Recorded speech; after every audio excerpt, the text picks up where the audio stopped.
Good morning. Can everyone hear me? Yes. Great. Thank you.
Good.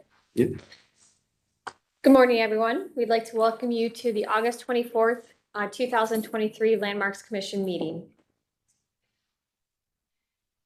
In compliance with notification requirements of Ohio's open meeting law and section 101.021 of the codified ordinance of Cleveland, Ohio, 1976, notice of this meeting has been publicly posted. All boards and commissions under the purview of the City Planning Department conducts their meetings according to Robert's Rules of Order. Actions during this meeting will be taken by roll call vote. Recusal from any case due to a conflict of interest should be stated for the record prior to the beginning of the presentation. In order to ensure that everyone participating in the meeting has the opportunity to be heard, virtual attendants will use the raised hand feature before asking a question or making a comment. The raised hand feature can be found in the participants panel on the desktop and mobile versions and activated by clicking the hand icon. Please wait for the chair or facilitator to recognize you and be sure to select unmute and announce yourself before you speak. When finished speaking, please lower your hand by clicking on the raised hand icon again and muting your microphone. Calling users can unmute by using *6. All meeting activities are being recorded via the WebEx platform. These proceedings are also being live streamed via YouTube. All requests to speak on a particular matter submitted through proper channels have been considered. Proper channels for comments are sending an email to the landmarks at clevelandohio.gov email address with a comment or a letter, calling or leaving a message at 216-664-2532, sending a letter or dropping off comments at City Hall located at 601 Lakeside Avenue, Suite 519. Communications with members of this body must follow proper channels for consideration. Any comments received by the stated deadline are collected by Landmark staff and disseminated to the commission members prior to the scheduled meeting.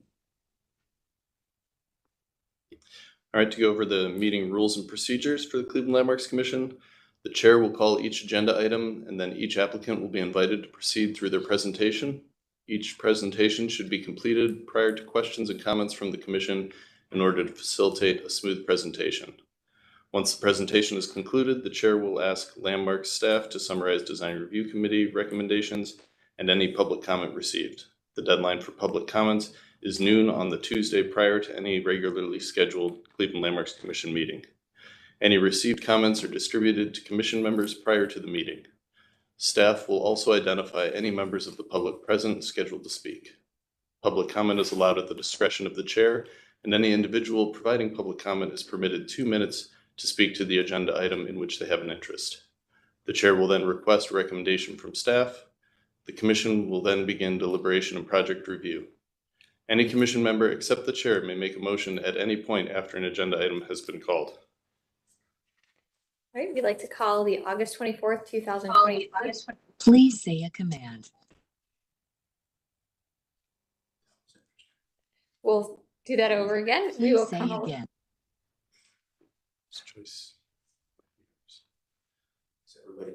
Is everybody?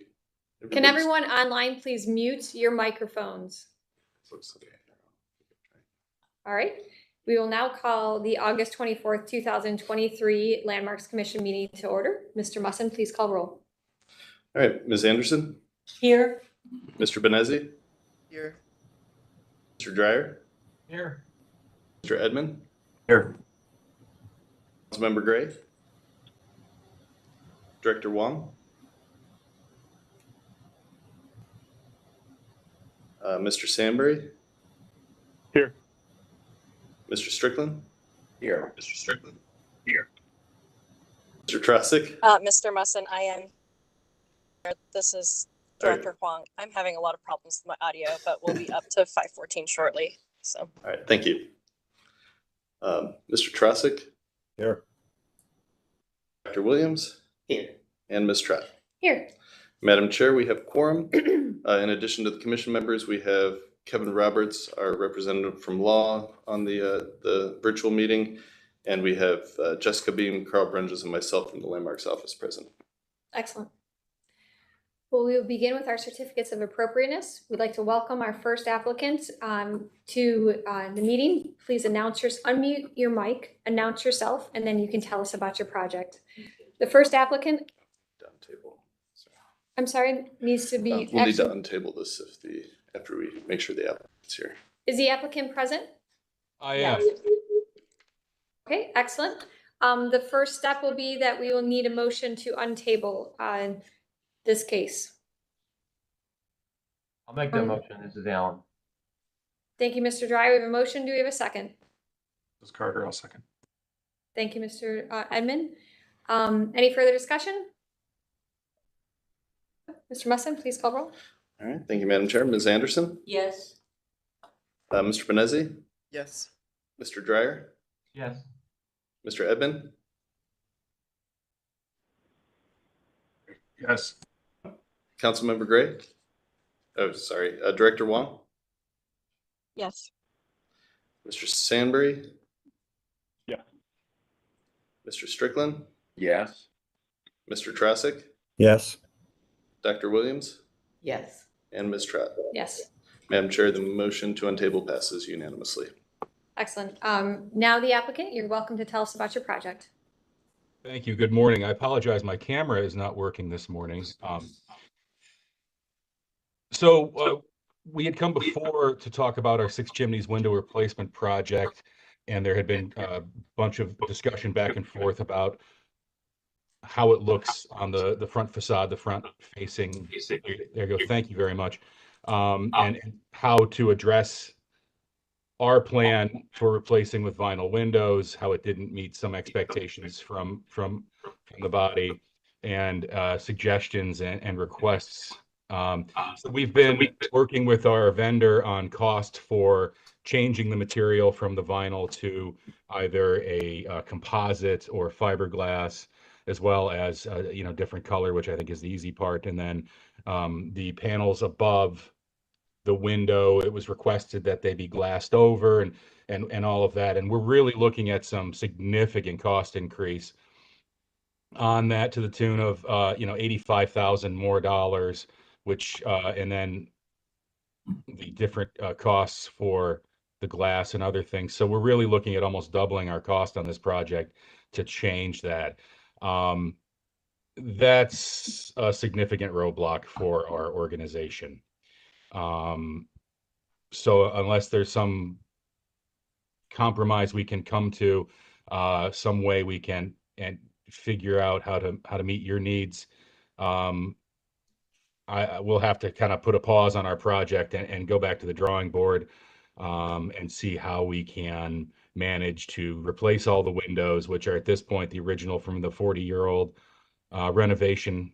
We opened in '83, October of '83, so we're coming up on our 40th anniversary, and really just try to upgrade the building and before it becomes a problem, as these things do have a lifespan, and we're at the end of it. So that's kind of where we're standing right now. We'll have to kind of go back to square one and figure out how we can do this with the money we've allocated, if indeed we can do it this year.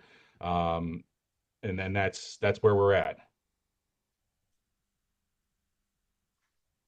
Okay, does that conclude your presentation?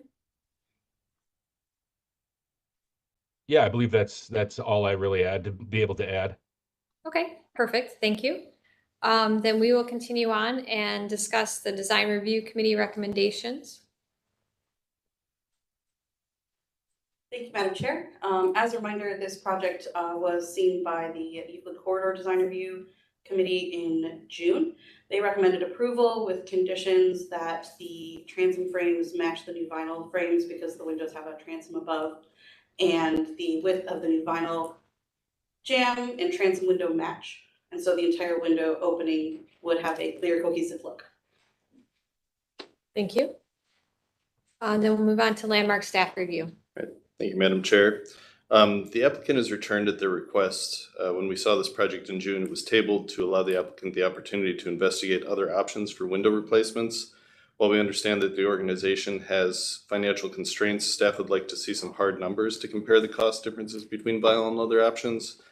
There may be a financial hardship argument. We just haven't seen the numbers to support it. I know there is a reference to $85,000 and kind of doubling the cost. So if we could, actually see that, that would be helpful. So I guess if there's a motion made to approve a certificate of appropriateness, staff would ask that there be a condition that the applicant provide copies of the estimates they referenced today to staff. Okay, thank you. We'll now open the floor to the commission for questions and comments. Who'd like to start us off? Mrs. Strickland. Madam Chair, could the applicant remind the commission the material of the current windows that were replaced 40 years ago? What is the material of those windows? Yes, they are aluminum frame windows. An aluminum frame. Okay. And the design review committee had some recommendations with regard to consistency of the framing of the transom to be consistent with the replacement windows and a color recommendation. Can the applicant satisfy those recommendations? Yes, yeah, we can do that kind of work, no problem. The recommendation that had been communicated to us was that they wanted a different material rather than the vinyl. And that was, and just on the front, which really appreciate that flexibility, that they requested a composite or a fiberglass material rather than the vinyl. And that was really the cost increase there. The color change, painting, not a major issue as you're well aware. But the material change made that huge difference. And we can certainly provide the full quote and information on those costs. I apologize, I didn't know that had been requested. But I think, getting it to where we can all agree as far as color goes is the least of my concerns in that regard.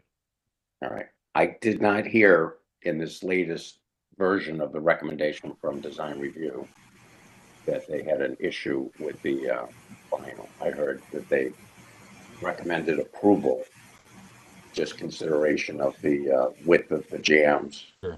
The color. Is that correct? Yeah. I agree. I didn't hear it this time. Last time that was really my impression and the vendor's impression of the takeaway. Right. Maybe they've. So Dan, have they? Has design review re-reviewed this, and are they recommending approval of the vinyl replacement? Design review looked at this before it came to the landmarks the first time. Was that back in June? So they have not seen it since their initial review of it. Okay. Well, I understand the the cost constraints and the budgetary considerations associated with this project, but I think the mission of this organization requires that we understand their financial constraints, and so I can support the vinyl replacements with the other recommendations of the design review committee as a stipulation. Thank you. Director Wong. Thank you, Mr. Strickland. Go ahead, Director Wong. I also understand the financial situation and the mission of the organization, and willing to consider an exception here due to the financial hardship argument. My question is, of the 157 windows, I believe there are, those are all proposed to be vinyl. Typically, we do like to see things like the facade or the front facade have a different treatment. Has that been considered as a part of the cost estimation, and what that difference would look like? Is that $85,000 covering all of the windows or just the front facade? Would the applicant like to respond to that? That was just for the front facade. We were requested for a different material. I think in line with your question, but that was the change there for a different material, and the number came back at 85,000. So for composite or fiberglass, they're comparable costs. So that's the real sticking point there. But if we could do it in vinyl, that would keep our costs down. And the other changes are minor, I think, and we can figure out the budget on those other minor changes. It was that front facade window material change that drove that cost. Does that answer your question, Director Wong? It does, thank you. Okay, thank you. I will ask my questions now that, looks like there's, oh, Mr. Samberry, I'm sorry, I'll let you go first and I'll ask mine. I was just wondering if the applicants thought through a phasing process and maybe doing the rear windows and the side windows in vinyl now, and then maybe a portion of the front windows in a more approved or a more appropriate material on the front, maybe 3 or 4 bays, and then complete the rest of the phases at a different period in time. Well, thank you. The entire project was initially planned as a phased operation. It's a substantial project for an organization of our size in a building like this. And so it wouldn't have been one of those knock it out in a week activities. It was let's do a chunk at a time and a chunk at a time to help A, spread the cost naturally, and B, make sure that the work was done purposefully and completely in each unit before moving on to the next levels and things like that. So there was a lot of that discussion. As far as doing the sides and rear before the front, it would really depend if we would need to, if we're not given permission to proceed with vinyl and minor changes, we would have to really determine what our next steps would look like there. Thank you. Thank you, Mr. Samberry. My question is really regarding the transoms. Carl, can we go to, just to make sure everyone is aware or on the same page? Actually, the one behind is actually, that one's perfect. So the current scope, and I forgive me if I've forgotten your explanation from last time.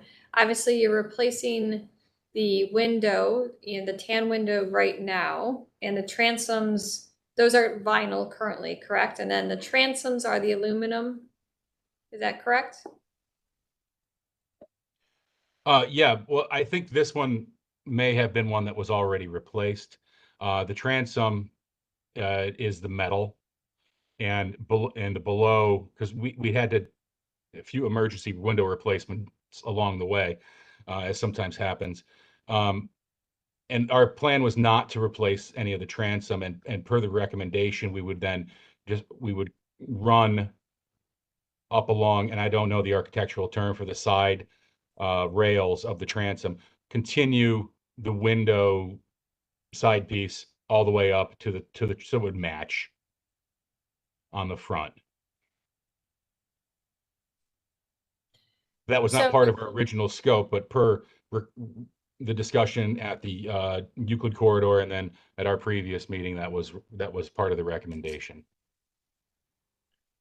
So you just have the side rails or on the jambs, so the sides of the vinyl itself would run and cover up the aluminum on either side. Is that what you're saying? And then what would happen at the top or the head of the window? Would you have a horizontal there?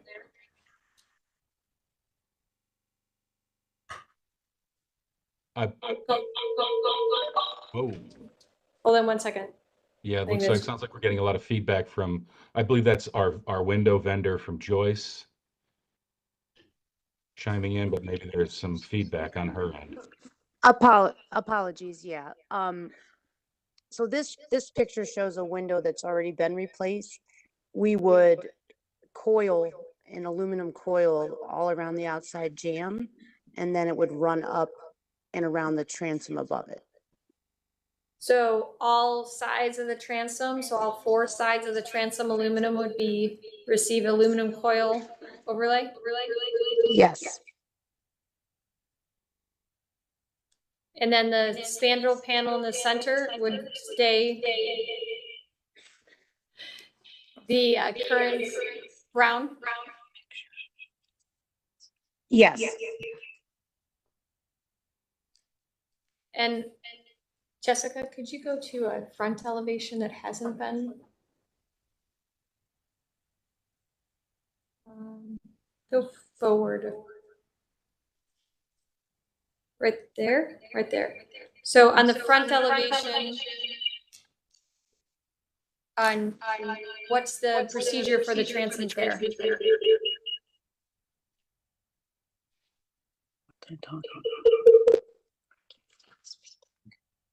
It sounds like you have 2 whites open.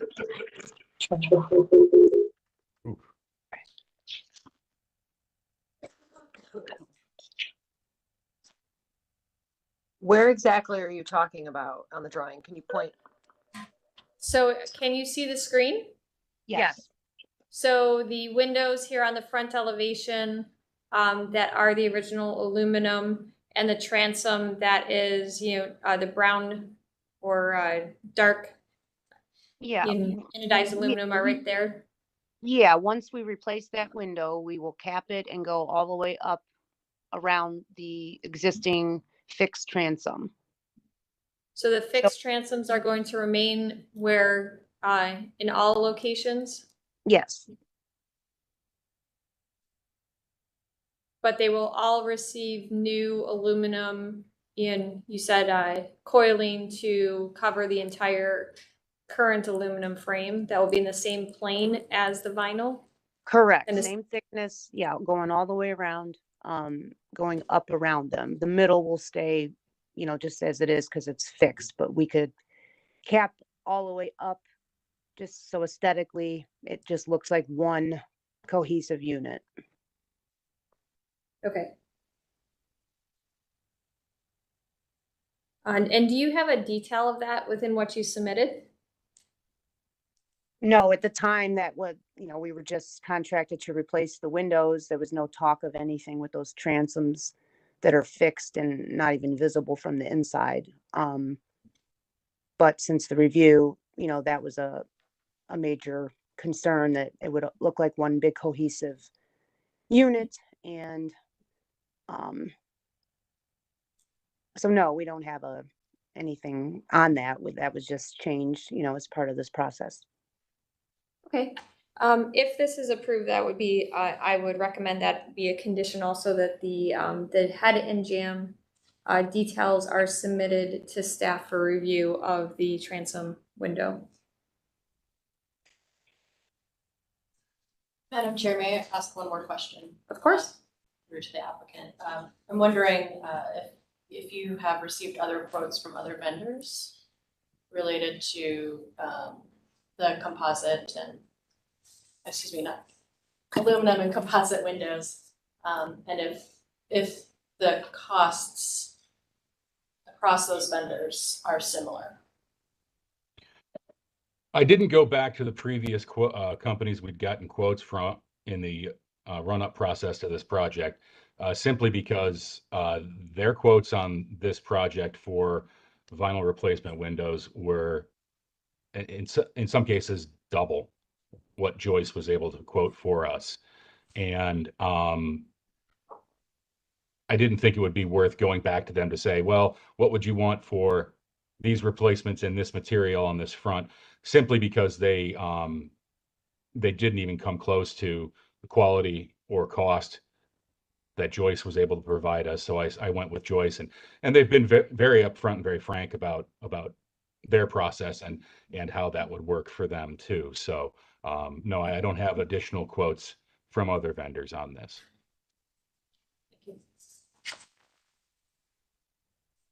All right.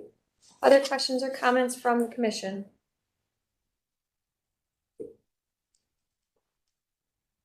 Would someone like to make a motion?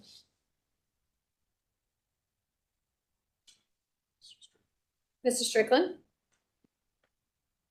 Okay, you'll have to remind me some of the conditions if I don't get them all in this motion, but I move to approve the certificate of appropriateness as submitted with a vinyl replacement window with the condition that the head and jambs of the transoms be wrapped with an aluminum coil material to match the window replacement casings, exterior casings, and that the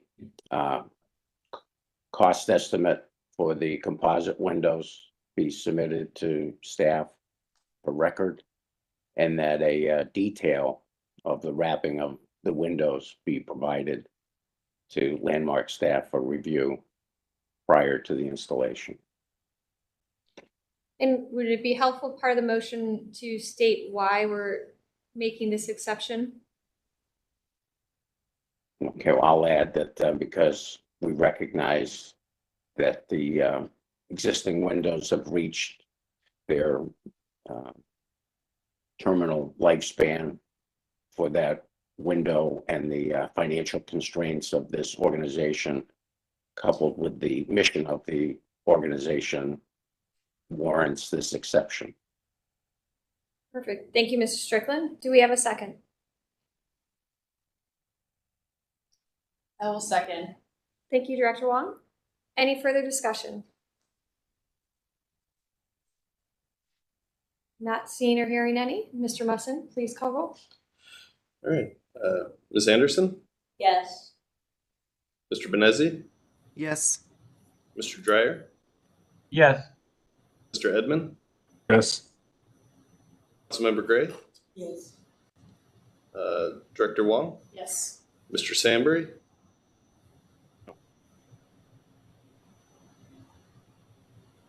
Mr. Sambury, I didn't hear you if you said I said no.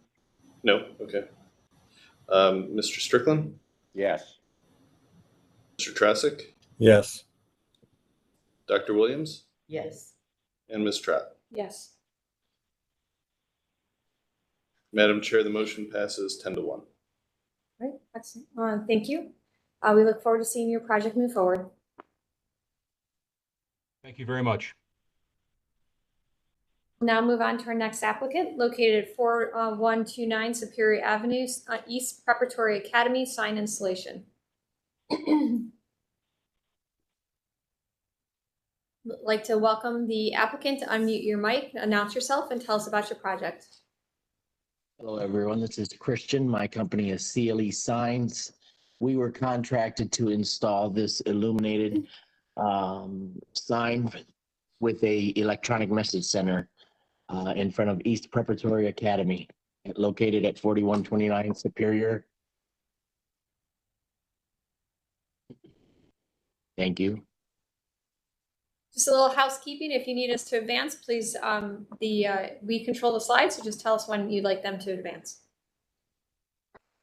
Okay, first you can see this is a rendition of where the new sign will go.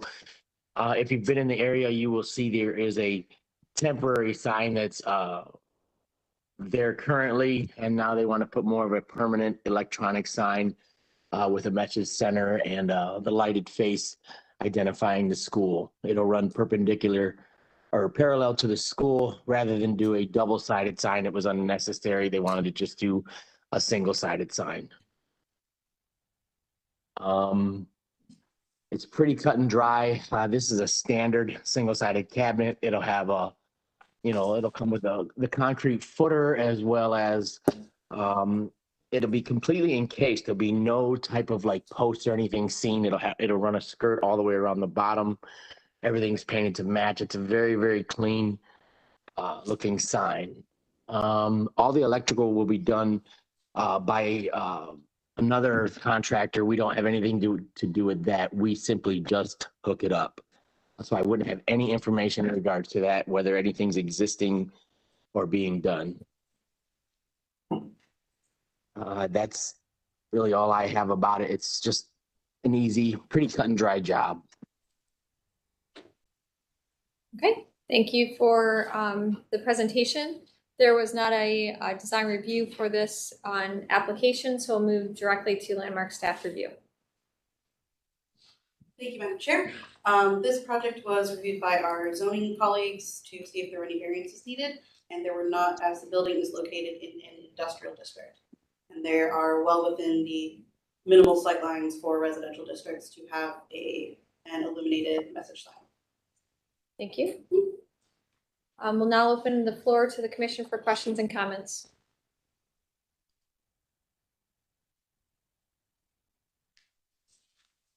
Oops, sorry, I was trying to put up in Google.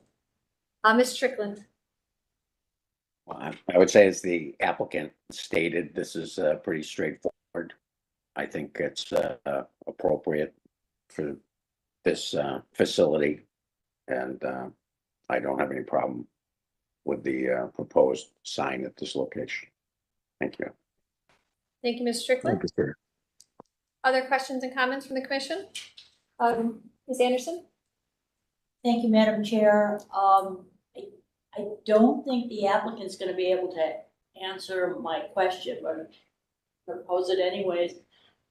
How bright will the illuminated portion of the sign be?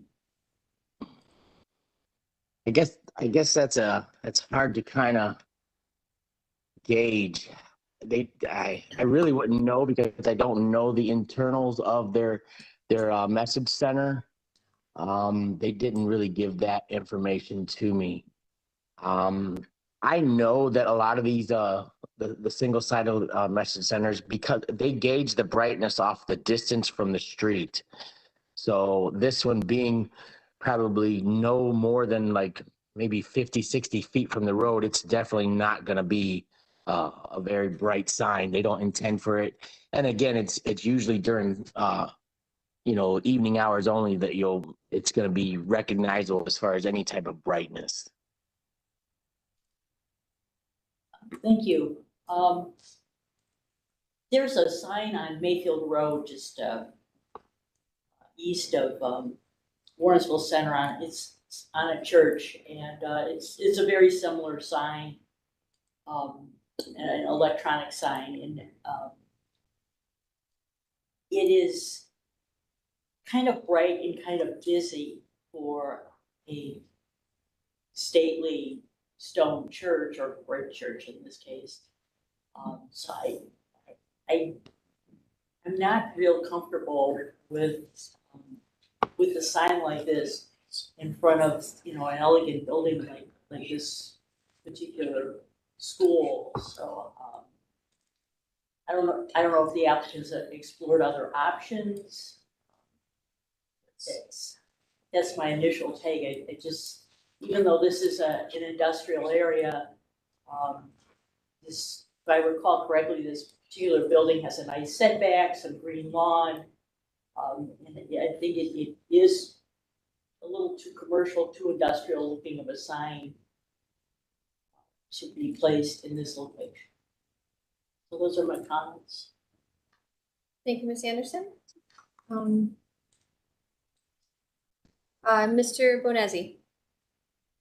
Thank you, Madam Chair. I was just going to be in agreement with fellow Commission Member Strickland, and I guess I was jumping the gun. I was ready to just make a motion to approve this project as presented, unless anyone had any further comments. Motion on the table.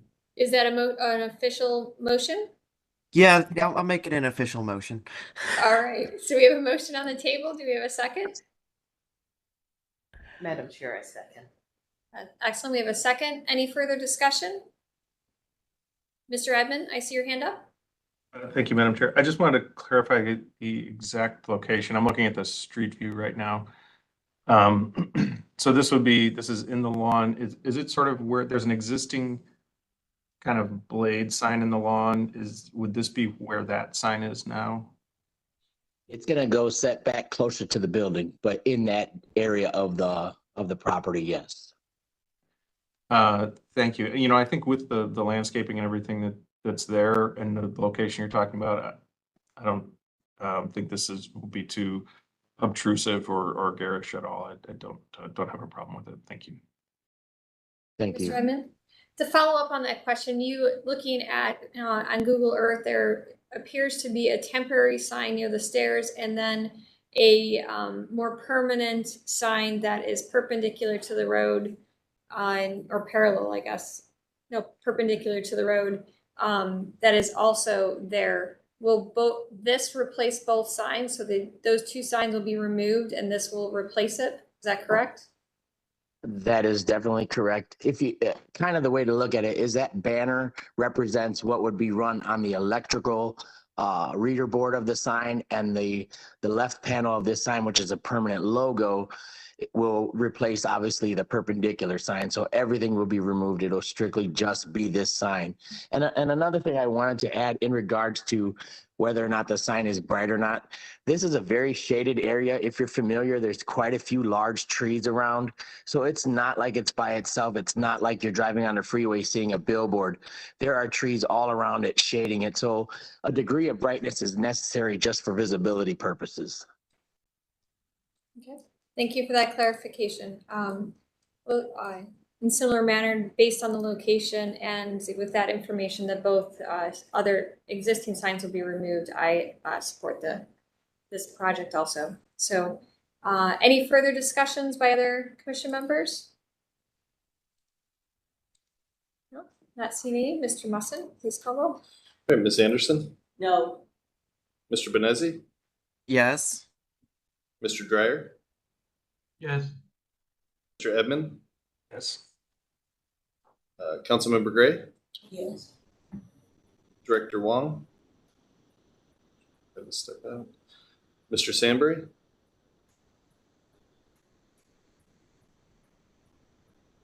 Mr. Sandberry, we're having trouble hearing you. I can see that you said something though. Yeah, I said, yeah. yes, thank you. Sorry. Mr. Strickland, Yes. Mr. Trasick, Yes. Dr. Williams, Yes. and Ms. Trott. Yes. Madam Chair, the motion passes by a vote of 9-1. Excellent. That means that you have been approved. We look forward to seeing your project move forward. Thank you. Now move on to our next applicant, the Ohio City Farms located at 1500 Franklin Boulevard, new market building construction. Good morning, everyone. This is Magdalena Young from Young Design Studio. We also have Patrick from the Refugee Response. He's calling in by phone today. I believe he's on the road, so he'll be available to answer any questions, but I'm going to be kind of leading the presentation. We have been before you once before for conceptual review. So you have, I think, kind of a background understanding of the project, but kind of big picture, this is a new construction building on the existing Ohio City Farm property on Bridge. And if you go to the next slide, please. This will give them kind of the ability to enhance their offerings to include an international market and some additional food prep space and offices, storage, things like that. So this location that is proposed is just to the east of the kind of main path that goes through the farm space. That is the path that they use to take tours through the space, and so that was kind of an important location for us to put it there because it allows people to gather under this covered space. It's a big feature of the building, and then directly go into the path easily. It also works out well for site utilities and doesn't require any modifications to the existing agricultural hoop houses. If you go to the next slide, please. This is just some context photos. Next slide. Some of the surrounding architecture of the site. Next slide, please. This is the immediate context. So the images on the kind of top of the screen, the one in the middle is you'd be looking right at the new building there. And then on the bottom, that is kind of their existing gate into down that path. So that would be directly adjacent to the building as well. Next slide, please. So at our previous presentation, big thing that came up was the actual siting of the building, especially as it relates to how far it is set off of the right of way. We were able to get a civil engineer on board and get a more precise survey of the property to locate the property line. And then I also talked with the zoning department and clarified that actually the online zoning map was incorrect. So between the two of them, the property line was 5 feet closer to the street than we were originally kind of looking at, and the setback is only 5 feet. So we are actually permitted by right to build the building in the same location as we were proposing it at the previous presentation, which I think is really great. So the building face kind of ends up being in line with that existing fence line, which from a security standpoint works out well for them as well. That's the only real update we have to the site plan. We also have a landscaping plan that we'll show further down. This is our floor plan for the space. So on the left side is the market hall, which is going to be kind of the more public access space in that bottom left-hand corner of the plan, if you will. That's going to be kind of a phase 2 construction to fully enclose the corner of that market hall. And we have some additional 3D views that will show kind of what this phase 1 build out will look like to help that visualization as well. Next slide, please. These are the exterior elevations. We've kind of clarified the materiality of the proposal as well. We have some aluminum storefront that would be intended to be black. We have glass overhead doors, also black, to match the storefront. We have 2 types of metal siding. We can look at the profiles a little more closely, but kind of just to help give a little variety to the building and help clarify some of the massing as well. And then the roof will be a standing seam metal roof. And we'll have some beautiful wood exposed structure as well. Next slide, please. So these are the kind of secondary facades, if you will, facing the farm and really just facing internally to the farm. Next slide, please. So these are our 3D views. We have kind of been working with our structural engineer a little bit on the wood trusses, as I know that that was a concern that came up last time, was the durability of exposing these wood trusses. And what we kind of established with him was that the committee was correct that a plate fastened truss cannot be exposed to weather. However, if we were to use kind of basically older technology of building a truss using bolts and things like that, that can withstand the weather. So that will be the intent for where the trusses are exposed. We will construct those trusses differently so that they can withstand the weather, and then we will be sealing them as well to protect them long term. Next slide, please. This really highlights kind of that central space with the covered patio to be used for the tour gathering and for everyone picking up their farm shares as well. Next slide, please.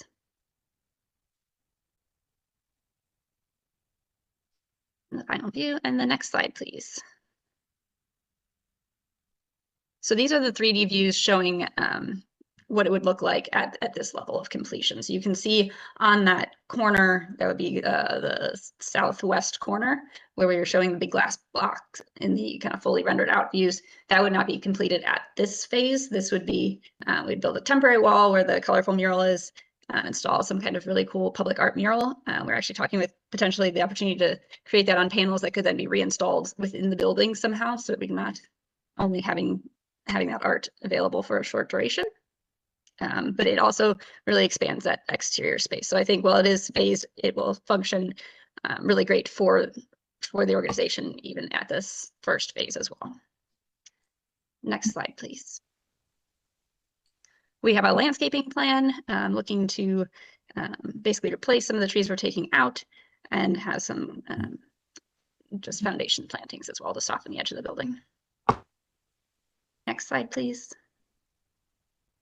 Our planting details. Next slide, please. So this is getting into a little bit more finer detail on the materiality that we're proposing. Storefront and the overhead doors are pretty standard. Cable rail across kind of the front of that covered patio, really to help with control access to the space during off hours would be the intent of that. So really it's just a gate to close to help deter off hours access. And then in the bottom left-hand corner, those are the proposed siding. So we have kind of a darker, smaller equal rib metal siding that we're showing. That'd be a dark charcoal color. And then the light color that was shown in the renderings would be kind of a varied, you'd have a wide panel and a narrower rib as well, just to, again, give a little bit of more texture to the building overall. Standing seam roof would be a dark charcoal in the same kind of family as the metal siding as well. And then everywhere the wood is exposed, we would be using penetrating sealer to protect it from UV and from mildew time, and maintain it to the kind of lowest maintenance procedure possible as well. So not dealing with something that would be a coating that would potentially peel over time. Next slide, please. Lighting, something that came up during our design review presentation was we're showing the lights to be kind of over the doorways in that covered area. And we were encouraged to look at doing something that was an uplight as well as a downlight to help illuminate that structure above. So we will be doing that, but a similar kind of low profile light fixture. These are examples actually from our structural engineer of another project that had these wood trusses that are kind of custom fabricated for the application. Next slide, please. And a typical wall section for the building. And I believe that's going to be the end of the presentation. Yes. All right. Thank you for the presentation. Thank you. Absolutely. Thank you. We'll move on to design review committee recommendations. Thank you, Madam Chair. The Ohio City Design Review Committee approved this project as presented at its August 17th meeting. As Ms. Young referred to, there's a lot of discussion about materials and exposure to the elements. They're ultimately satisfied that those concerns had been addressed. They did recommend using a semi-transparent coating or sealant on the wood to unify the look of different types of wood that might need to be used in different applications. Thank you. And landmark staff review. Thank you, Madam Chair. This project, as mentioned, was reviewed on July 13th by this committee or commission, and landmark staff is in agreement with the design review committee and are in support of the project. Excellent. Thank you. We'll now open up the floor to the commission for questions and comments. I guess I will start off. I really do appreciate your simplicity to this building and really staying true to the mission of this organization and this building. And I think withstanding design review's comments, I'm in support of the project as presented, incorporating the comments. I should say that. All right. Thank you, Mr. Edmond. Thank you, Madam Chair. I would echo that and just say this is such a handsome building, and it really kind of takes some of the agrarian vernacular language, visual language, and urbanizes it in a way that I think is very sophisticated. I think there are going to be some detailing challenges where you have trusses penetrating walls and so forth. But as far as the design goes, I'm very supportive. Thank you. Thank you. Thank you, Mr. Edmond. Mr. Benazzi? Thank you, Madam Chair. I just wanted to rehash. I know at the last meeting, only a few of us were near the end. Just that great architecture is not only in the fact of what Mr. Edmond had also mentioned, right? It's a very simplistic building that ties its roots to its typology. But that great architecture also makes a cultural impact, and that this is kind of really going to be a focal point to a really renowned resource that the region might not be really aware of that we have. And so I think in combining those things in program and aesthetics and just kind of really simply distilling it turns us into really, it heightens it more so to such a great project. So I'm in full support and I'm very excited about this. So thank you again. Thank you. Thank you, Mr. Benazzi. Mr. Strickland? Thank you, Madam Chair. I had to step away at the start of this presentation. So I was just interested in the overall site plan and where this building is sited on this Ohio City Farm site. Sure. Are you referring to the kind of the setbacks or more kind of just where overall we chose to put it? I'm not sure if this is enough of an overview, but Franklin Boulevard is being relocated as part of the Irishtown Bend project. And so where you are depicting Franklin Boulevard there, is that the current alignment or is that the future alignment?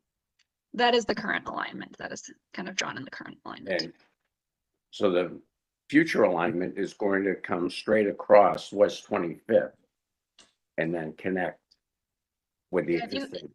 If you go back a slide or two, I think we have the zoomed out photos might help show that a little bit better. Yeah, and I can jump in just on the Thanks, Patrick. location there. So the realignment on Franklin, as my friend Tom McNair knows very well, who's on this call, good morning, Tom, is on the extreme north side of the farm. And this is on the extreme south side of the farm. So it is about a separation of a good 500 to 750 yards away from where that realignment will take place. All right. Yeah, I just wasn't sure from that site plan exactly where this was sited, but yes, it won't be impacted by the realignment at all. And that's very much taken into consideration with where this location was. All right, very good. Thank you.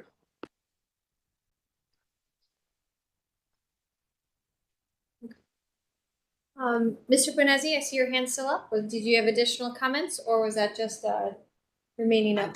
I did not. I'm just not good about lowering it, so. Okay, no problem. Ms. Anderson? Thank you, Madam Chair.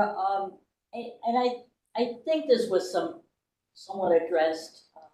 I have consideration about the wear of the wooden trusses, especially the ones that are exposed on the outside. And with the design that you have, some of the wooden trusses are interior in a glass area. And my concern, and I think the local design review committee had probably a similar concern, is that the exposed trusses are going to start to turn gray. And they will no longer match the color of the ones that are not exposed. And I just want to make sure that whatever sealants you use will keep the color true to as great an extent as possible. Yeah, again, so the reasoning behind the sealer that I was suggesting was that it is for maintenance purposes. It's a simple product because it just absorbs into the wood. There's no coatings that are going to flake off and kind of really create a two-part maintenance process. So that's where you're having to scrape that off and then reapply. I think what design review suggested was to do a semi-transparent stain, which again would be something that'd be more absorbed, but it would give us the ability to apply a stain to help even out the coloring throughout. And that's definitely something that we're open to doing if that's a strong feeling. I think there's going to be, like you said, the wood that's outside is going to gray. That's just the fact of the material, right? We'll fight it as much as we can. I think we have the strong overhangs that are going to help delay that quite significantly. And I think also, just in case this was a concern that was coming up, was that, and Patrick can speak to this if required, but the timeline for fully enclosing this glass box is not going to be 5 years in the future. This is a pretty quick timeline to fully enclose this. So the hope would be that we're able to protect those trusses adequately, that they're not going to end up being half gray and half the more natural wood tone once the space is fully enclosed. Yeah, my concern is there's already a lot of black, which I'm not really so excited about because there's a lot of black going into buildings all over the city. And then right now you have that warm wood, but as that turns gray, it'll just be more monochromatic and lose the interesting features. Yeah. Sure. I think that at the very least, the wood that is going to be the underside of the roof decking will not be receiving that direct UV exposure because it isn't an underside. So I think that will be more able to be maintained as the natural wood tone throughout the life of the building. And so I think that's because it is such a large area of exposure as well. I think we will be able to maintain kind of the real importance of the wood to help warm up the facade as well. Because I agree that without the wood tones, it starts to be a pretty cold color palette. Thank you. Thank you. Just one other item to note is that that if someone would make a motion, I would recommend that we include that we are approving phase 1 and 2, but if phase 2 changes from the current design, they would have to return for that. And just to remind everyone, the mural for phase 1 would be part of this approval. So I would recommend that the final mural be submitted to staff for final review and approval incorporated. One other note or question to the applicant or recommendation is that I think I made this during the conceptual or schematic review I would recommend if you are doing new fencing to explore a decorative fencing from where the current stand is to where the new building is, similar to in the spirit of your gate, just to allow that visibility and pique people's interest at the West Side Market to really recognize the importance of this building and this organization. Yes, thank you. Other questions and comments from the commission, or would someone like to put forward a motion? Mr. Bonezzi? Thank you, Madam Chair. I don't know where the landscaping plan is. I was just going through site photos. Oh, there goes my trolley. I have one concern, which is that you have, not a concern, but just a question for you. You have two relatively large trees, I believe, that you're having removed and then just being almost replaced in situ, especially if I'm looking on here plan left. Have you considered trying to keep those, or is it due to the construction process that those need to be removed? And if you are thinking about removing them, they're just pretty well-grown trees. Have you thought about relocating them to somewhere else on your property? Or just because they're pretty well-grown trees. So I didn't know, I'm not an arborist, so I can't speak to like, can you transplant the trees? But it's something I didn't know if you had explored. Yeah, I would say the same. I'm not a tree expert. I do know that the proximity of the trees to the construction, I think, is going to be likely too extreme for them to survive that condition, and that would be why we're proposing to take those trees down. I'm sure that if it is something that is feasible and reasonable to transplant them, that would be something that the farm would look into. But like you said, they are pretty sizable, so it might be too costly to try and move them as well. Okay, it was just not anything that's motion worthy, but just something to keep in the back of your head as a sustainability and trying to keep as many trees around as possible, especially old growth. So, well, Absolutely. those definitely are by definition old growth, but with how easily people replace trees nowadays, they might as well be old growth. So Yes, understood. And we're taking out 2 trees and putting in 3, so at least we're slightly increasing the tree coverage for that street.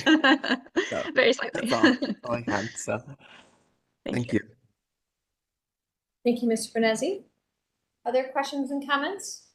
Madam Chair. Yes. There's just one brief comment that I wanted to make related to the public art and the inclusion of that in this project. We hear so much about food deserts in the city of Cleveland, but I am just overjoyed that there is a farm in Ohio City and that you've included public art that not only puts the food there, but reminds us that this is ultimately about the lives of the people in the city. So I don't know what the final mural is going to look like, but I like what you've shared with us today. Thank you very much. Thank you for that addition. I would say thank you for that comment. One thing that I'm happy to announce today is also that we are going to be dedicating an acre of the property to community farms and community gardens for their own rows. We're bringing it back. This placement of this building will allow us to free space on the far side of the farm that we've always kind of annually dedicated for our benefit for tenting. We can now open that up to community gardens and bring that back for the first time in a number of years. So really excited about that, really excited about what this is going to do for the future of the farm and the neighborhood as well. Wonderful to hear. Thank you for letting us know that. Other questions and comments from the commission? Would someone like to put forward a motion?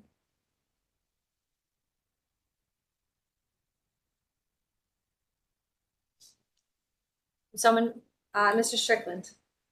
Thank you, Madam Chair. So I move to approve the project as presented with a condition that the final mural be submitted to staff for record. And there was something else that you would recommend. Return if, for phase 2, if the design is altered from what we Right. see and it has been presented. Right. And then consideration, I would say, for exploring a more decorative fence on from where new fencing will be placed. I would include those stipulations as a recommendation in my motion. Ms. Strickland, do we have a second? This is Jonathan. I'll second that. It sounds like we have a two-person second, Mr. Edmond and Mr. Benezi. Any further discussion? Madam Chair, staff will make sure to coordinate with Beatrice, our public art coordinator, on that to make sure that that follows the proper process. Excellent, thank you. Any further discussion? All right, Mr. Austin, please call roll. All right, Ms. Anderson, Yes. Mr. Benezi, Yes. Mr. Dreyer, Yes. Mr. Edmond, Yes. Councilmember Gray, Yes. Mr. Sandbury. Yeah. Yes. Mr. Singh. Yes. All right. Mr. Strickland, Yes. Mr. Trasick, Yes. Dr. Williams, Yes. and Ms. Trout. Yes, Madam Chair, the motion passes unanimously. excellent. We look forward to seeing your project move forward. Thank you so much. We'll now move on to our next applicant, located 1433 West 25th Street, demolition. Good morning, members of the commission. My name is Tom McNair. I'm the executive director of Ohio City Incorporated. First, actually, I just want to say congratulations to Patrick and the team for the farm, right? We're thrilled to see that work progressing over there. That's a really important companion piece to some of the work we've been doing. But I'm also joined here today with Linda Sternheimer from the Port of Cleveland, as well as Gene Hoffman from Wade Trim, and I'll have them kind of talk a little bit about some of the technicalities of the demolition work that we're doing around here. But we are here to talk about the demolition of 1433 West 25th Street. And if you can go to the next slide, please. You know, I think this has been a complex situation. This building is currently owned by Mortgage Investment Group. The Port of Cleveland does have a construction easement to move forward with stabilization work and demolition now. But we have been given the legal authority to kind of have this conversation with you in our office. Next slide. So the property, for those who are not aware, is located roughly on the corner of West 25th Street and Detroit Avenue. It is the last in a series of buildings that have been demolished on here, including the former CMHA headquarters, the former CMHA Big 8, and most recently the Front Steps building, and is all contained within the Irish Town Bend Stabilization and Park Project site. If you can go to the next slide. A little bit more context, again, that upper left corner is looking from the Detroit Superior Bridge northward, and then within West 25th Street looking northward. Bottom left corner, or I'm sorry, southward. Bottom left corner is looking north towards Malachi Church as well as Lakeview Estates. And then that bottom right corner is looking west down Detroit Avenue. You can see the Forest City Bank building, right, which is catty corner. And the quarter. So Forest City Bank is affordable housing that was recently redeveloped, and then the new construction quarter building. Next slide. A little bit on the history of the property, right? So Art Modern style building that was constructed roughly in 1950, though I think most people locally remember it as the Royal Castle building, which operated there for a number of years. As I mentioned earlier, the building that was immediately adjacent to this was the former headquarters of CMHA. So at one point they had taken over to use this building as a service center when they were there, but this building has been vacant now for over 20 years. Next slide. And that billboard, obviously longstanding, that goes on there. And then these are some very recent pictures taken of the building in its current condition. I think you've seen some graffiti over there, so it's kind of constantly been painted on. Next slide. And this is where you can see the old CMHA building had been demolished immediately adjacent. And some of the kind of pre-grading for stabilization had been done during that demolition. You can see how that sets to it. Next slide. These are some interior pictures. There has been some site access issues over the years, as you might imagine. There's been a variety of water damages that have gone on. So, you know, it is in somewhat rough shape as you move through the interior. Next slide. And then this starts to give you, this is located behind the building. You can see the cracks in the asphalt, what's growing up. This is starting to kind of, I think, start to give you a little bit of the stability issues that exist. And certainly if you're able to walk back there, I mean, you can see at points where slope drops about 15 feet or so due to the nature of what's been happening on the hillside. Go to the next slide. And so what we are looking at is a phased demolition for a variety of reasons. The phase one, which is we'd say imminent, is that back half of the building. That is necessary, which you'll see in another slide or so here, for stabilization right now, for the port to do the critical work of stabilizing the Irishtown Bend hillside and Cuyahoga River ship channel. And then per the complex legal agreement that we have reached with the property owner, the front half of the building with the billboard on top of it will remain until there are 3 billboard locations that need to be permitted. Those billboards don't need to be erected. They do need to be permitted for the front half of the building and the billboard to come down. Currently, one of those sites has been permitted, and there's a lot of work going on behind the scenes to identify the other locations. For whatever it's worth, the billboard that's currently on site is about 4 times the size of a normal billboard, which is why there are multiple locations that are being found. And then once those are permitted, we can move forward with the future demolition. Go to the next slide. I'll allow Linda and Jean to kind of talk a little bit about the first demolition plan, right, and the complex nature of that. Go from there.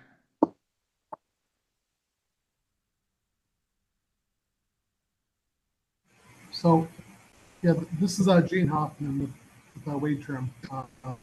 We're part of the owner's representative team working with the Port of Cleveland. So the demolition component is that kind of rear 1-story section of the building, which like was previously alluded to, is the major within the grading area of the Irishtown Bend restoration. That area is kind of a robustly built building.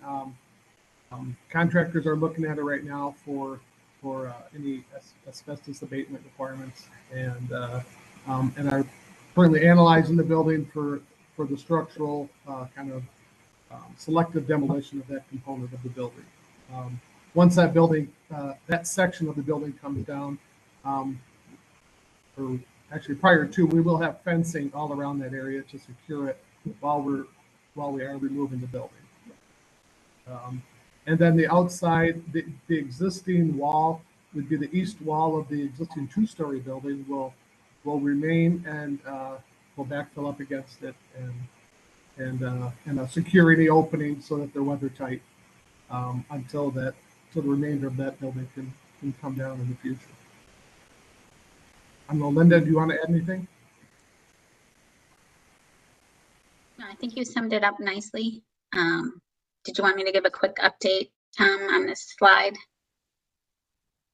Yeah, that'd be great. Yeah, so, you know, pending this approval, we are ready to start mobilizing for the demo, but the overall hillside stabilization, we let a contract in July and have given a notice to proceed on mobilization of the overall stabilization project. So you will begin to see activity on that hillside. Rains like last night make me very nervous until that weight is removed off that hillside. So Port is very eager to mitigate the risk there and shore up this hillside. Thank you, Linda. And, you know, this slide is also, again, really good reminder, right? This is first and foremost a stabilization project, right? Like there's always a lot of discussion on the park, but the Cuyahoga River Ship Channel represents a $4.7 billion economic impact on our economy. And everything that we've done here has been based around the design and the needs of stabilization, right? And that includes this corner. You can see this is a great graphic that shows there's going to be about 200,000 cubic tons of dirt coming off this hillside. That's enough to fill Rocket Mortgage Fieldhouse. So it's a pretty massive endeavor. And like I said, it does go essentially right through the back of this property, which is why it was necessary. And then if you go to the next slide, again, even Irishtown Bend Park, which comes next, has been designed completely on the basis of stabilization, right? And so I think we had always, and you can see where that circle is, roughly this location. We always envisioned some light structure at this location is kind of a gateway plaza entryway into the park. You know, for what it's worth, what is coming next will be a Hilltop Cafe per the legal agreement that we're in there. That will go to this committee in a joint presentation with the Planning Commission on October 6th for kind of final conceptual approval for the park. That will be the very preliminary look at that Hilltop Cafe that comes in, which will go through its own approval process as it comes through there. I think that'll go through 9/21. It'll go to the local design review committee. But again, this is kind of what is coming next, so to speak. And then if you go to the next slide, I think this also kind of illustrates the need here. As we were, again, everything has been predicated based on the need of stabilization. And we went through a lot of different discussions with this property owner during the acquisition of all the pieces for the hillside.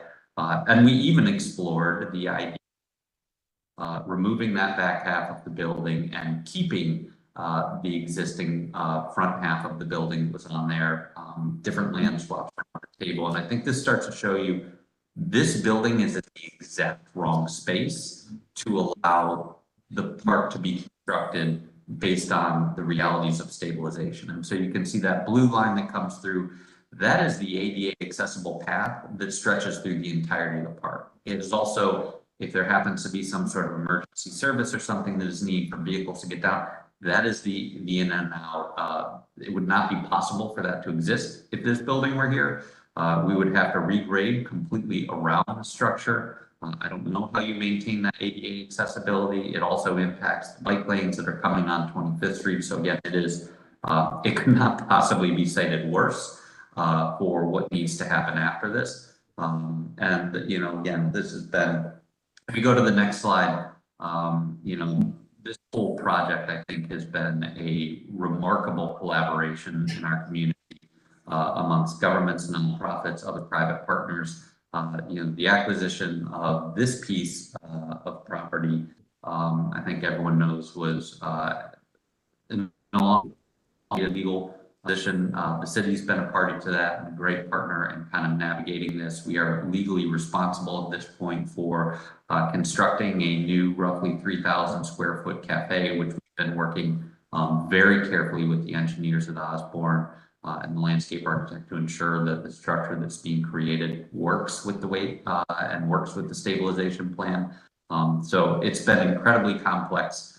I know it's also been suggested to us, which we're more than happy to do when we get to that phase 2 portion of demolition for the front half of the building, you know, creating a salvage plan.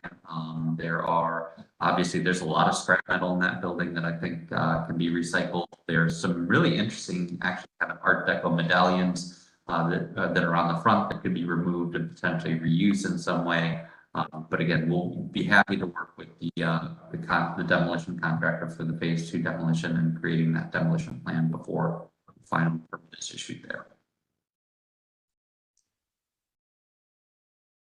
Excellent. Thank you for the presentation. We'll move on then to Design Review Committee recommendations. Thank you, Madam Chair. This project was reviewed by the Ohio State Design Review Committee on August 17th, and they recommended approval as presented. Excellent. Thank you. Landmark staff comments? Yes, Councilman McCormick. Thank you, Madam Chair. Can you hear me? Yes, we can. Got it. Thank you so much for allowing me to speak today at the commission and for the commission members hearing this today. I'll be very brief. I just want to thank Director McNair, which is a new title he's assuming coming up here in a few weeks. Congratulations in a public forum. And all of the people who have worked on this project. I know we're here talking about the building, but forgive me for 20 seconds.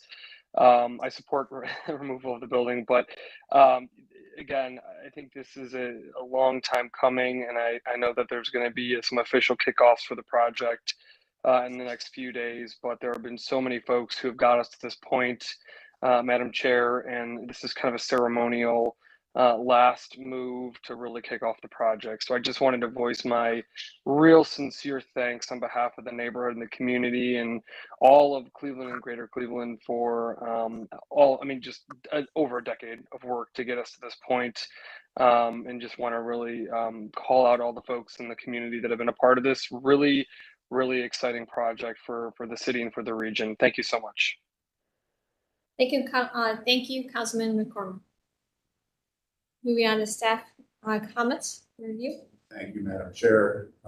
We conducted a site visit on August 15th, 2023 to view the location. I do have some history on the building. This has been an interesting history to put together. Pretty confusing and a lot of moving parts and trying to see where things fit in. We do start our history across the street, actually, in the summer of 1925. With the creation of the Hertz Buick Company at the 1440 West 25th. They would expand across the street to 1437 West 25th, which you can see is the high-level garage on this map. Construction on the east side buildings were impacted in part by the hillside and then the reconfiguration of lots from the construction of the Detroit Superior Bridge. However, there was still access from the alley to the north and then to West 23rd Place to the rear, as you can see by the street there. Knowles and Brown were formed in 1934 and took over the locations of Hertz Buick. And they would split a couple of years later, but share the location at West 25th in 1936. It would be the R.C. Brown Inc. and High Level Motors. High Level Motors taking their name from the High Level Bridge, which is the other name for the Detroit Superior Bridge. The new High Level Motors building opened in 1945, and the new display rooms in 1946. Part of the alley was lost to the parking lot, but the rest stayed with access to the rear buildings off West 23rd, and the alley can still be identified today. You can also see the old access to the subway to the north, which was identified on some of the plans. And when it opened in 1946, this is what it looked like.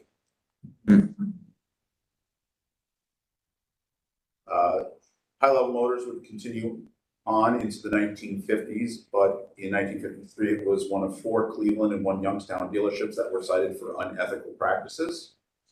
It appears that nothing was completed with that process as the business was already being liquidated at that time. The property would then be transferred to the Royal Castle Company. Royal Castle was founded in 1938 in Florida by William Singer, an Ohio native, and was inspired by the White Castle burger chain. His brother Samuel Singer opened the Ohio market in 1940. See, the first location was off of St. Clair at the 5 Points neighborhood across the street from the current McDonald's. The signage was created. Property was obtained in 1955, and signage was created in 1956 by the Brilliant Electric Company. We still have some of the permit drawings from that time in the files for the city. There were several locations throughout the greater Cleveland area. They're also known as the home of the unbeatable eatables. A couple of the pictures there. Royal Castle went public in 1965 and was purchased by Performance Services Inc. in 1969. Performance Services ran into some legal trouble and had to sell off many properties.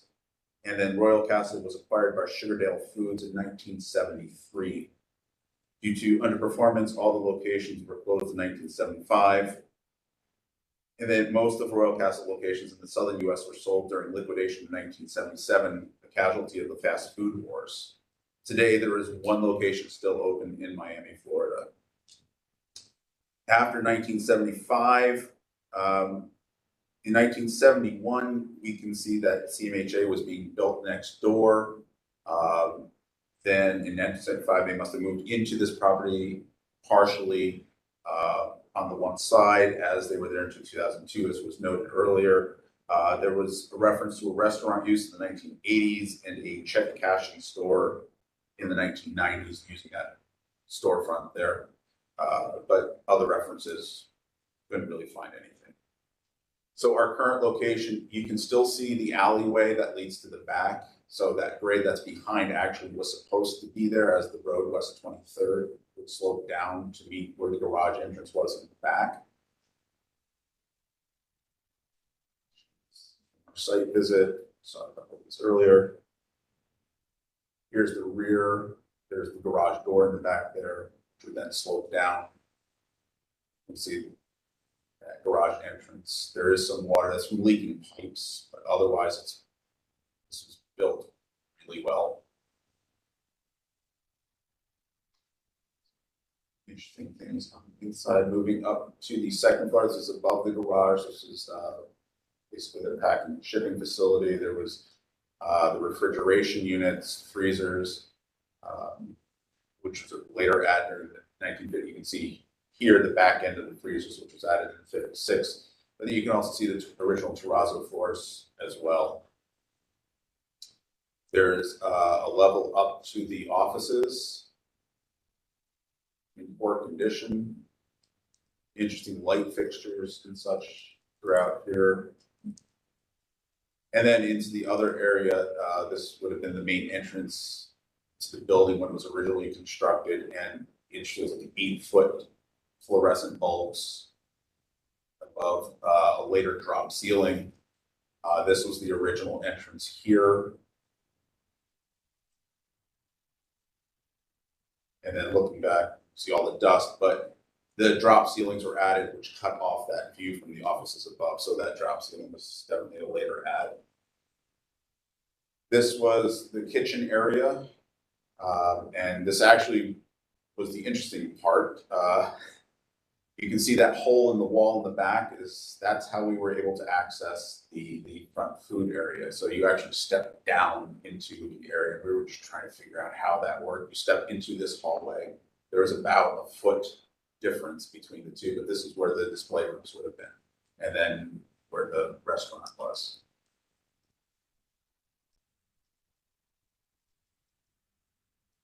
And I'll turn this over to Awesome. Where is it? All right. Thank you, Carl. Landmark staff was present for the site visit last week, as were a few of our commission members. As Carl outlined in his report, it's a very interesting property.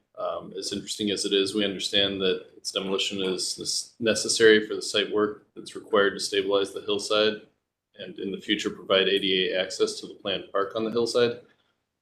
Staff recommends that a salvage plan be submitted to and approved by staff prior to the issuance of a demolition permit.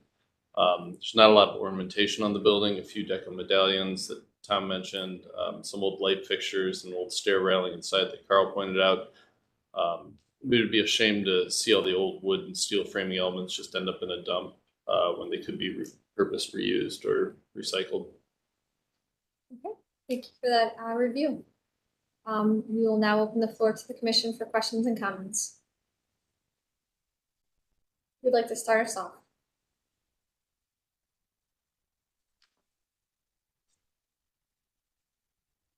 Right, Director Wong. Yes. Hi, everybody. Thank you for doing all the background research, as always, as well as, doing the site visit, which is important for all demolitions. We are really excited overall as an administration about the work of Irish Town Bend and really the the functional work too of stabilizing the hillside for our riverfront and all of our economic activity. So, you know, I definitely support the demolition and the move towards the park. It is really good history, and this piece of land will just enter its next phase of enjoyment as green space for the community, rather than underutilized right now as it is. So very much appreciate everyone's work on this, and looking forward to seeing the Irishtown Bend Park get started. Thanks. Thank you, Director Wong. Mr. Strickland. Thank you, Madam Chair. I'll echo those comments. Always fascinated with Carl's research into the history of these various buildings throughout the city. And so even given the rich history of this particular building, the proposed development of Irishtown Bend is going to be such a tremendous asset, not only stabilization of the hillside to support the, critical economic delivery of materials that come down that river that absolutely must be maintained. But the development of the park is going to be such a wonderful enhancement to the near west side that very much looking forward to the demolition of this building and the moving forward of that project. Thank you. Thank you, Mr. Strickland. I echo everything that is said. I think this has been a process of reviewing all of the property along this entire area, and this is the last piece. I'm in full support of the demolition based on the impact of this building on the overall, not just the current and the future use of this area. And I'm looking forward to seeing this really come into fruition. Other questions and comments from the commission? Yes. I also went on the tour, and what I learned from Jessica and also Dave, it's just amazing just to see the transformation that that we're talking about of changing this whole landscape into a park. And I also had walked with Mr. McNair of Ohio City last year, and he spoke about that then. But just going on a tour that I went with previous ago, I was able to understand more because I was there present. So I do agree with the transformation of this project, because we don't have to always build some type of building or infrastructure to to accommodate the community. I think this is going to be a great project as well. So. Excellent. Thank you for those comments. Ms. Anderson. Thank you, Madam Chair.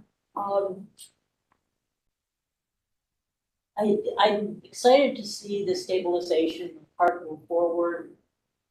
I regret that there isn't a way to save this building. The city has very few really interesting mid-century modern structures like this. I've always admired the simplicity and the form of this building, but I understand that it's in the way of what needs to be done there.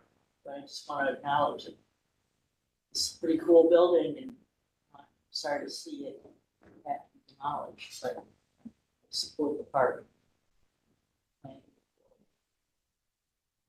Thank you for those comments, Ms. Anderson. Other questions and comments from the commission? Madam Chair, may I just request a clarification regarding the billboard, which is a minor point, given all the other ideas we've talked about. But did I hear you say that this billboard is 4 times the size of a normal billboard, and that you're looking for 3 lots, pieces of land? So you're looking for 3 adjacent properties. You've identified one of the 3 and are looking for 2 additional ones, or what exactly is the plan for relocating the billboard? It's not adjacent.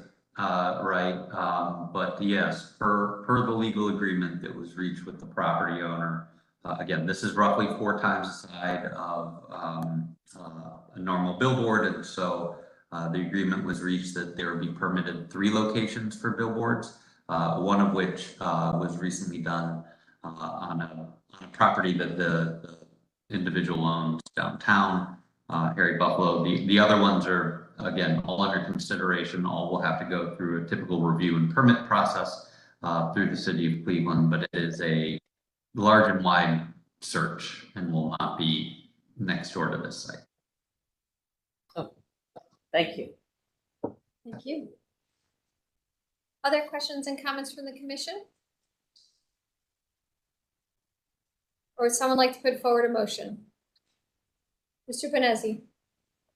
Thank you, Madam Chair. I would like to move to approve the demolition as presented. Thank you. We have a motion on the table. Do we have a second? Mr. Dryer.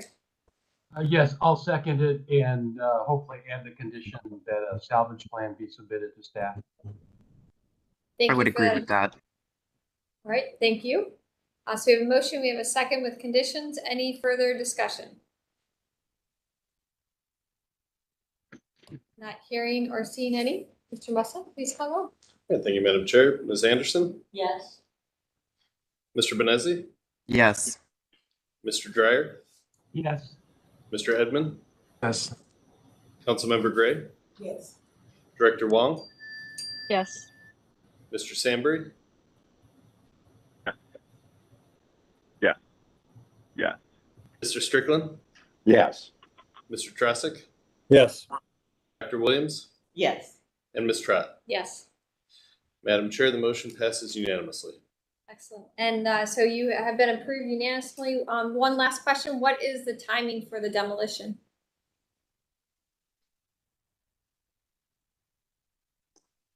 The contractor is putting together a demolition plan, and he'll submit that with his permit for demolition to the city.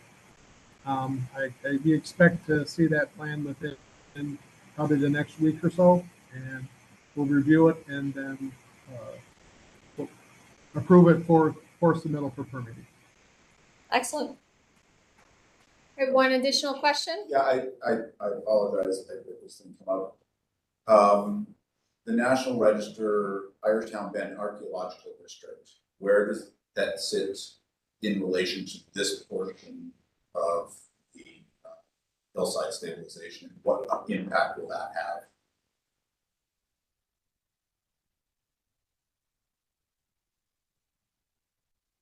Mr. Hoffman, do you have a response to that? I'll take that. The archaeological, the portion is not up on West 25th, but it is lower on the hillside.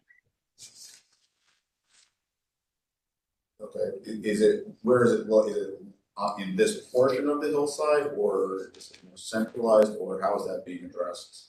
It's further south, and we are working with Chicago, and we have a 106 process that we are working through.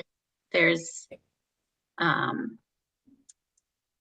many steps laid out in that agreement with consulting parties, one of which is we did a demonstration dig, and we'll be working with Cleveland State to I'm sorry, I'm blanking on the word, but go through anything that is found and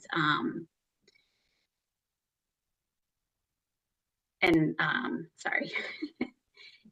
And I believe they'll be doing some sort of reporting out on that. So a mitigation plan and itemization. And additionally, at different points along the hillside, we will have an archaeologist overseeing the work just in case. I think in the future that might be something that we as a commission would be interested in seeing the final report on what was found during this process.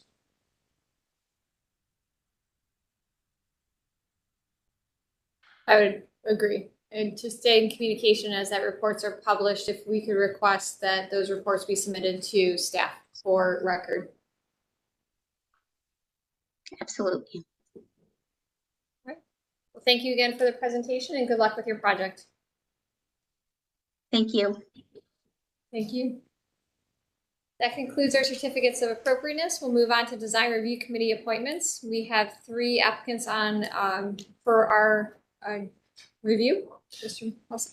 Yeah, thank you, Madam Chair. As you said, we have 3 individuals here that staff is recommending for approval to a few different design review committees. We have Mara Flaherty. We're recommending for the Ohio City Design Review Committee. Lisa Makora for the Tremont Brooklyn Center Design Review Committee, and Danny Cohen for the Shaker Square Ludlow Design Review Committee. I apologize if I got anyone's names horribly butchered. I've spoken with each of the nominees and we've reviewed the resumes at staff level.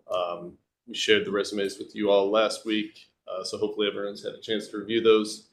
I feel that these candidates are well qualified and will make excellent additions to their respective committees. So I'd ask that, like we did last week, a single motion be made appointing Mara, Lisa, and Danny or Danielle rather to the respective committees.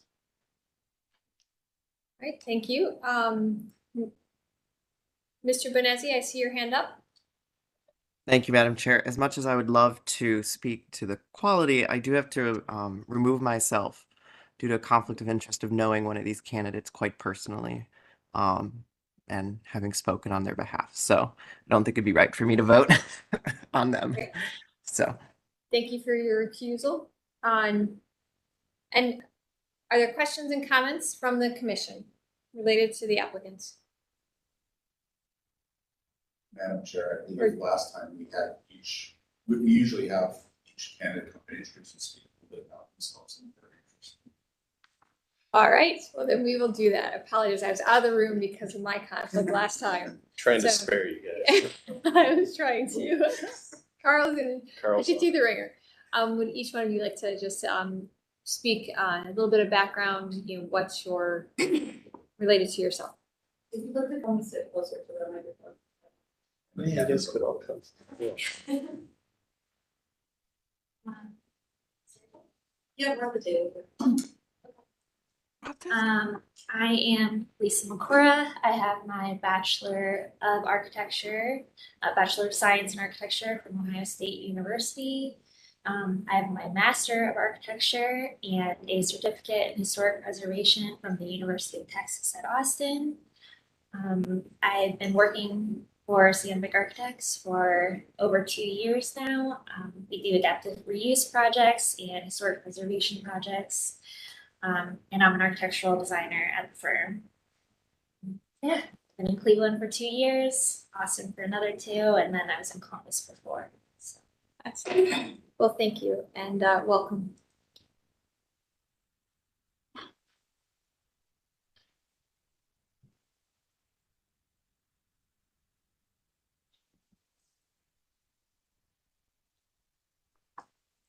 hi, I'm Mara Flaherty.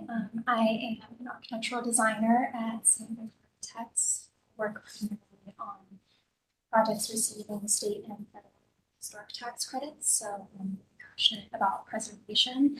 I received both my bachelor's degree in architecture and master's degree from Kent State, and I've been in Cleveland for 2 years, and I'm really looking forward to serving the committee.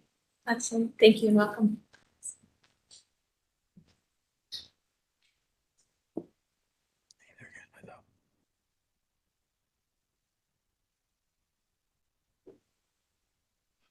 Hi, I'm Danny Cohen. I have a bachelor's in anthropology and archaeology, and I'm currently pursuing my master's in historic preservation at Ursuline. I have about a year left. For my master's, I'm also currently working on a restoration plan and National Register nomination for Erie Street Cemetery in downtown Cleveland. For my job, I work on building envelope, residential, primarily historic architecture all over Cleveland. And yeah, I'm excited. I really like this design review committee because I also think it's important to know the community that you're working with, and meet them where they're at. And I know this area has a lot of that, and I feel like I could really be additive to that. Awesome. Well, thank you. Welcome. Thanks.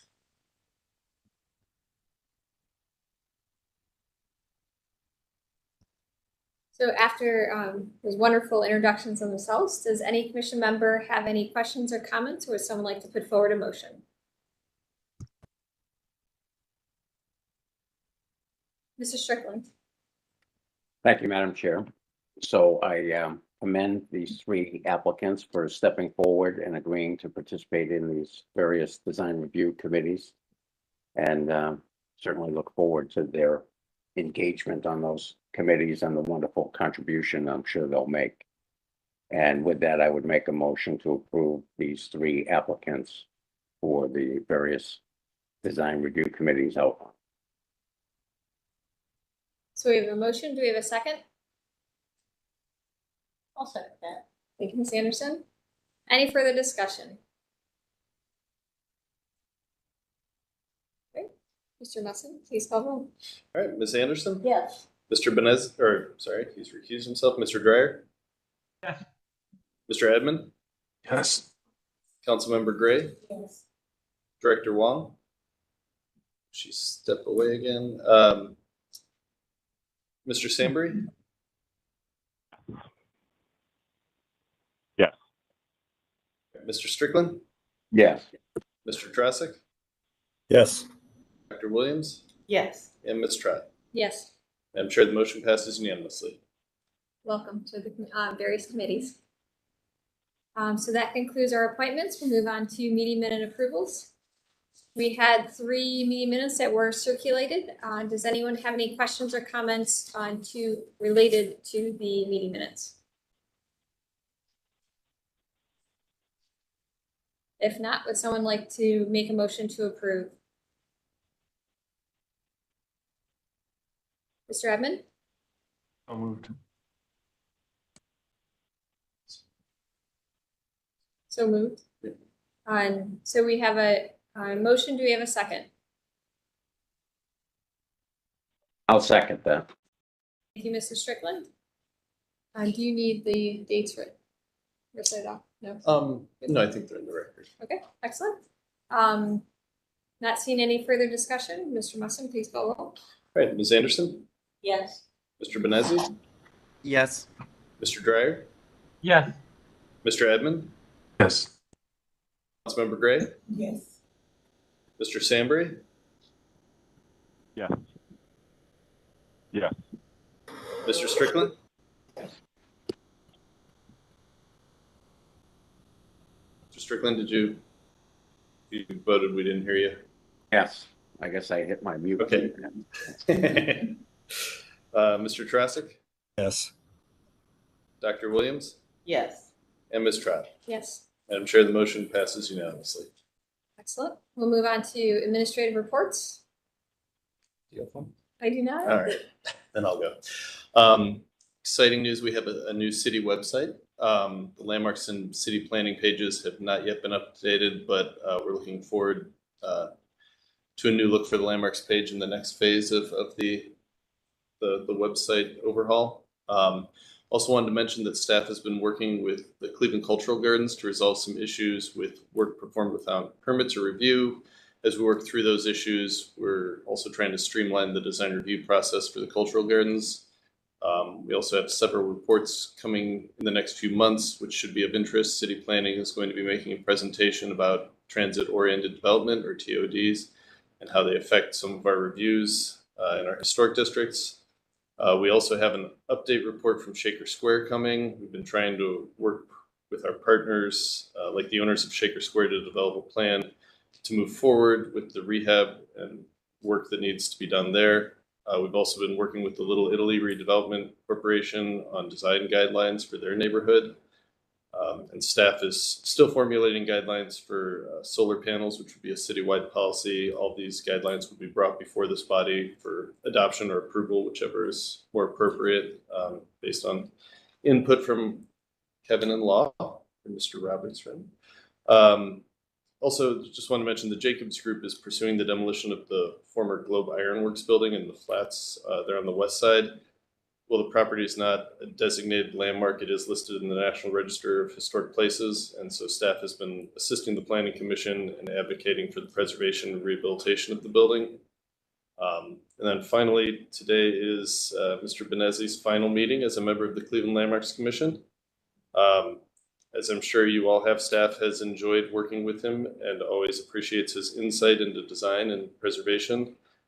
We're happy to see him moving on to further his education career, but we'll certainly miss him. So we'd like to thank Jonathan for his years of service and wish him all the best in the future. I would echo that, Mr. Benezzi. I think you made your record amount of motions in this last meeting, so great job.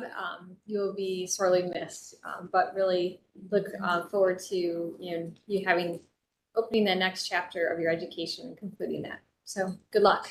Thank you. I just wanted to say thank you to everyone for the last 2.5 years now. Sadly didn't get to finish out my full term, but where I'm going, Penn has a very renowned historic preservation department. And I think my time on the commission has really fostered a growth and a love and an understanding for historic, like I already had one, but like pushed it beyond what I think it could be. And to say that my time on the commission hasn't impacted my life would be such a lie. So I thank all of you. I hopefully find my way back home to Cleveland one day, but for now it's off to another historic city. So thank you so much. And I know you guys will persevere in Cleveland. Someone has to start making jokes now, though, to take my place. We're looking at you, Bob. Head joke maker. So thank you so much. Thank you, Jonathan. Anybody else would like to say anything before we conclude? No, Mr. Edmond? Just good luck, and you'll definitely be missed here. Thank you. Sadly, the only in-person time I ever got, due to COVID, was at the Sherwin-Williams meetings. And I tried really hard. I was actually going to fly home because I had to move, all this moving nonsense. I was going to fly home for the meeting 2 weeks ago, but it didn't quite work out. But I got to meet most of you. I think the only time I really got to meet Jonathan was actually at Mitchell's Ice Cream on West 25th Street. That's the only Yes. time that we actually met in person. It was there, and Carl, and I'm really bad with names, and everyone knows this. Who retired? Don. Don Pettit. Oh, Thank yes. you. Sorry, How right. can I forget Yes. Don? It was Don's retirement party, so. He's a COVID member. Exactly. So, anyway, thank you. Sanderson, did you? It was great working with you, Jonathan. Good luck to you in the future. I think we first met at that building on Lorraine. Oh, that was such an Oh, interesting site visit with the tree Yeah. growing in the basement. With a tree growing out of the basement. Yes, that was it. That's right. So, Well, good luck. You will be missed. thank you. And with that, then we will adjourn our meeting and see everyone in 2 weeks, except for Jonathan. Right. Take care, everyone. Have a great day. Thank you all. Take care, everyone. Goodbye. Take care. Stop